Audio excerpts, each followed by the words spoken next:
Hello, welcome back to my channel, and today I'm celebrating 100 subscribers, which is absolutely fantastic. Thanks for your continued support. Now, whenever I reach a landmark with my subscription, I like to do an outrageously nostalgic video. So today I'm going to take you through some of the drama series, the children's drama series of my youth back in the 70s and 80s. And these were series that frightened me and fascinated me, and have gone on to become, amongst my generation, kind of cult objects. Children's TV back in the day was really good. I mean, a lot of it was rubbish, okay, I admit it. But when it was good, it was really original and different and as groundbreaking as any adult dramas. Exhibit A, Children of the Stones. Come on. Anyone of my generation, slightly younger, slightly older, remembers this, don't they? I think I was too young to watch it on first showing, but I think I must have seen a repeat or something. God, this was terrifying as a youngster.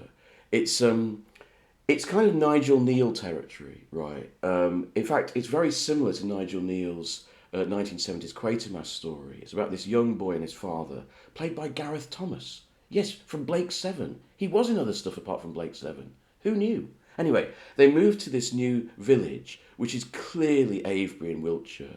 If you don't know Avebury, it's this little village in Wiltshire, real place, and it's actually surrounded. The whole village is surrounded by a stone circle, huge stones. It's much more impressive than Stonehenge. It's very beautiful. Anyway, so it's all filmed there in Avebury, and they moved to this village surrounded by a stone circle, and the stone circle is coming back to life. Its powers are renewing, and they're being brought about by this dastardly figure, wonderfully played by Ian Cuthbertson, a gorgeous Scottish character actor. He was always a very larger-than-life actor who played villains in the 70s. I adore Ian Cuthbertson. He's very sinister in this, very good.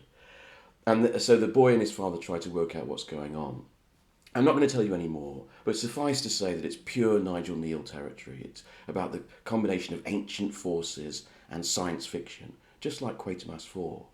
And it's a genuinely important piece of folk horror. If you like British folk horror and you haven't seen this, you're really missing out. Even if you weren't a kid in the 70s, you'll enjoy it. The studio scenes are filmed in that sort of masterpiece theatre style, on videotape. They're not as atmospheric as the location shots. But the whole thing is really well written, and it builds to a genuinely creepy climax, all made on film. It's an excellent series, genuinely scary, and quite an important moment in folk horror. The best thing, though, the thing that people remember about it, is the opening credits. So you get these very atmospheric shots of these big stones in the sunlight, and then there's this soundtrack with these people going, "Oh, what?" It sounds ridiculous, but it's actually genuinely effective. Now, about a decade before, this series hit the British public. Now, this, in its time, it's forgotten now, but in its time, it was a landmark in British television. It would be called these days young adult, like Twilight or The Hunger Games, but there was no such label in those days. It was directed at sort of teenagers. But it's strong stuff. It was based on a book by Alan Garner.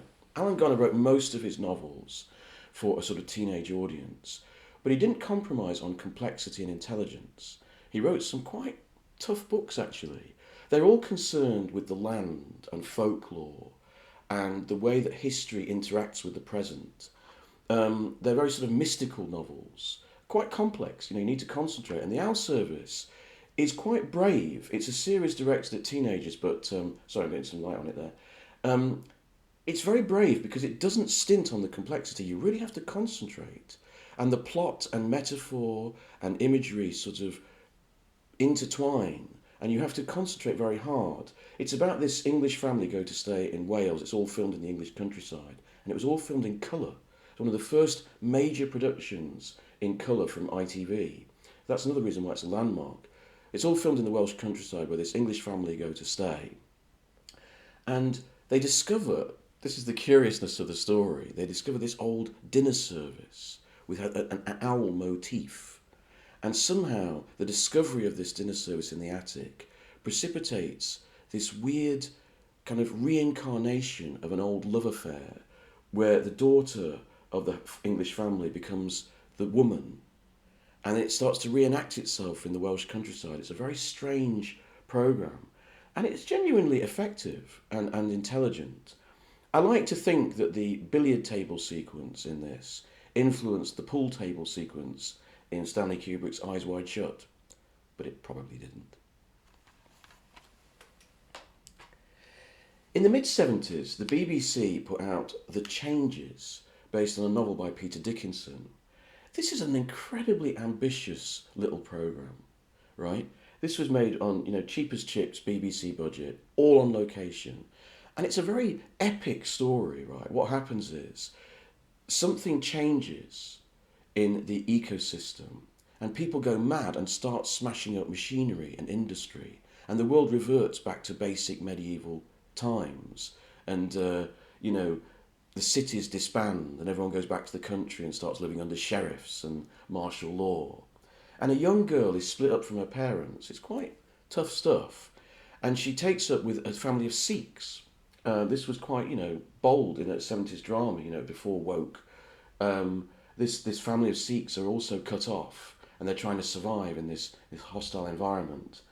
And it builds to a realization that there's some kind of mystical element from beyond, history has come back and needs to be sort of put right. So it has a mystical element to it. But it's a very bold series. It's very well directed, brilliant location photography, and it's very bold in its themes. And this poor young girl who's, having to fend for herself in the countryside. I can't recommend this enough if you've never seen it. It's really, really good, and it shows how ambitious, children's television could be back in the day. Now, the next two series are less well remembered, but I think really should be brought back into the limelight. This is The Feathered Serpent. I remember this from when I was very, very young. I was about 3 or 4 years old, and all I could remember of it was the end credits. This gigantic setting sun, setting on the Egyptian desert, with this tiny figure of a man walking across the horizon. I don't know why, but as a child, that scared the crap out of me. Anyway, I don't remember the programme that well, but I got the DVD and I watched it again, and I was blown away by it. It's written by an actor called John Kane, and it's a very complex story set in the world of Aztec culture, where basically this priest, he's a priest of sacrifice. His world is going to be stopped. They're going to get rid of sacrifice, and he wants to try and hold on to it. So a power play begins between the leaders, the military, and this priest. And it's explored very intelligently. It's kind of like studio drama, but it's got great actors. Patrick Troughton's in it, Diane Keane, who looks lovely in Aztec costume, I have to say. And it's all seen through the eyes of this young boy who gets caught up in it. It's so well written. The acting is excellent. It's really complex. It shows the relationships between church, military, and state in this Aztec culture. I think it's superb, and there's also a bit of supernatural magic as well. And, there's secret passageways under the pyramids and going into tombs. It's brilliant. If you've got want something to show your children which is a bit different, okay, it's a bit old-fashioned, but the story is so strong, I think they'll love it. I love this series. Next up, has anyone come across this, the Jensen Code? This is a really lost series that not many people remember. It's very interesting because it stars David Bradley, who was the young boy in Ken Loach's Kes. And this is a few years later, and it's interesting to see him continue his acting career. And he's such an interesting presence on screen. He's got an almost kind of raw, sort of uncontrolled acting style. He's so naturalistic, it almost doesn't work with the sort of genteel, video camera, studio setup of children's drama at the time.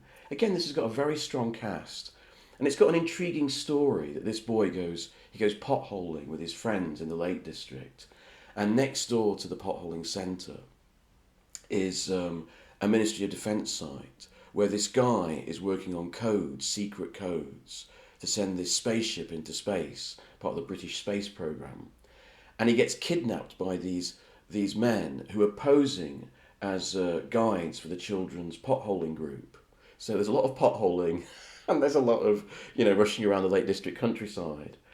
Unfortunately, most of the episodes have gone, so they've only preserved them in black and white. It was originally filmed in colour. It's very slow moving, and it takes a long time to get going, and the potholding scenes go on forever. But once it gets going, it really motors. It's interesting because it was script edited by Philip Hinchcliffe. Any Doctor Who fans watching their ears will prick up. He was, of course, the best producer of Doctor Who in the early 70s with Tom Baker. It's a real little archive piece that's quite interesting. The writing and the direction and the acting is terrific. Some brilliant British character actors. Something a bit different if you fancy something different this weekend. It does take a while to get going though. Now, talking of children's series, you might be surprised after all that horror and folk horror that I'm going to show you this, The Pogles. Now, you'll have to be quite old to remember this series because it was only ever shown once on British television. Many of you will remember Pogles Wood, which was kind of like the spin-off of this series. But this was shown once in the early 1960s, and the BBC never showed it again. It was made by Oliver Postgate and Peter Firmin of Bagpuss and the Clangers fame. They never showed it again because it was deemed to be too scary for children. I kid you not, this little puppet series for pre-5-year-olds. And I went to see this at a special day at the National Film Theatre in London. They used to do special days of Oliver Postgate and Peter Firmin every year, and I went to one of them with some friends. And they showed this in its entirety. I'd never seen it before. And it is fantastic. It's a little story for children about these guys, these little characters called the Pogles, who live in the local wood. And this little hedgehog, he comes every morning and he rings a little bell with his snout and wakes them up. It's very old-fashioned, so he gets up in the morning and goes, "Wife, where's my breakfast?" All this sort of thing. You couldn't show it now. And what happens is that halfway through the first episode, he's walking along through the wood, and suddenly there's a whip pan of the camera. It's very well done. And suddenly in front of you is this witch. And it's this tiny little thing with those beady sort of teddy bear eyes. But it's genuinely scary. It's so well done. And she has this creepy voice. And it's just, you can tell why it frightened kids. And it's about this family. They adopt this kind of fairy baby, and the witch wants to get hold of this baby. It's great fun. It's genuinely beautiful work. You know, Oliver Postgate and Peter Firmin are heroes of mine. I adore them and everything they did. I love Noggin the Nog and Bagpuss and the Clangers. But this is something really special. And one of the things I like about Oliver Postgate, the writing, the use of language, he uses old-fashioned English words like "you old besom," you know, and it gives it a real sort of sense of old English folklore. This is a great little series to get hold of. Show it to your kids and frighten them. Now, before I go today, my parents were very indulgent, and they used to let me stay up at night and watch all sorts of things that I probably shouldn't have watched. So I connect these two series with childhood, even though they are not children's series at all. But the first is Hammer House of Horror. All 13 delicious episodes of it.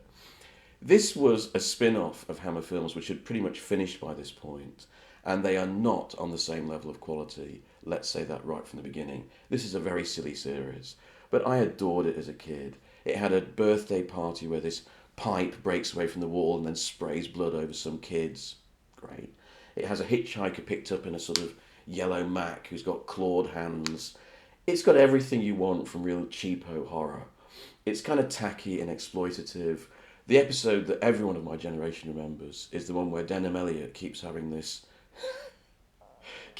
dream where he's in a phone booth and then some naked woman comes and pours herself all over him. It's a very memorable image, that. Terrible, terrible exploitative piece of television, but great fun. And I used to stay up and watch this on Saturday night, I think it was, with my parents. Very happy memories. And finally, does anyone remember this? The Nightmare Man. This came out in the early 1980s. It was written by Robert Holmes, Doctor Who's most famous script editor, and it's set on this Scottish island. A very young Celia Imrie in it. Do you remember Celia Imrie? She's the love interest.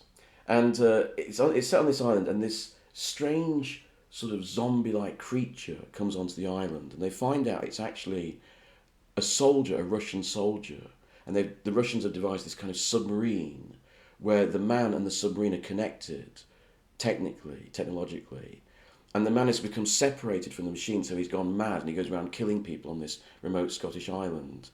Um, this absolutely scared the living daylights out of me when I was a kid. I've watched it since, and it's not quite as scary as I remember it being. But when I was a child, my God, it scared me. It was really gruesome and horrible, and it's very like a sort of unit episode of 70s Doctor Who, but more gory and more horrific. With generals on the island wearing sort of flat caps and saying "Good God, man," all that sort of stuff. I love it to pieces, and it brings back lots of very, very nostalgic memories. Well, I hope you enjoyed that little trip through my nostalgia. If there's some series there that you remember, let me know in the bottom any memories you have of them. And is there any other series from that period that you remember liking very much? Let me know in the comments below. And once again, thank you for 100 subscribers.